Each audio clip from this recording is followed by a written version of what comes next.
Well, basically, although the area that the tourists were visiting is south of Niamey, this is still only a few hours' journey, and certainly for people on motorbikes, from the very, very insecure region where the frontiers of Niger, Burkina Faso, and Mali converge, the so-called Three Frontiers region.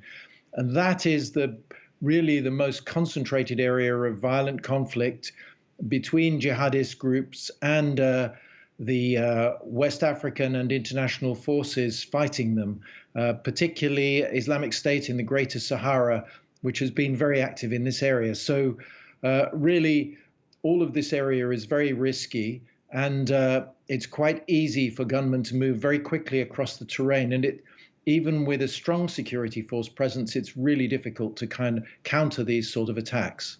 Now, you say it's risky to go there, so why are tourists willing to take that risk?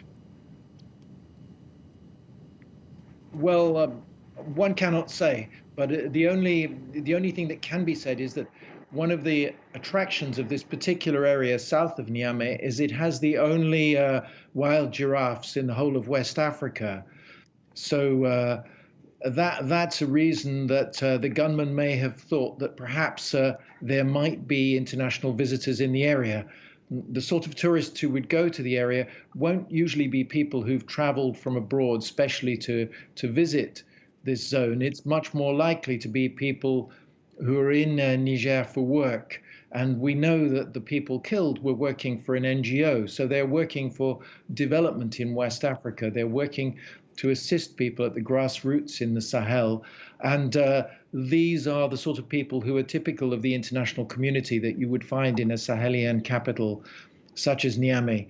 And the security risks right across the Sahel region, it's very, very hard to predict where sudden violent terrorist attacks can take place. Viewers may recall that a few years ago there were a series of attacks in cities such as Bamako in Mali and Ouagadougou in Burkina Faso. It's a very fragile region, and shock attacks, even outside the normal areas of conflict, are something that you can't have a 100% guarantee against.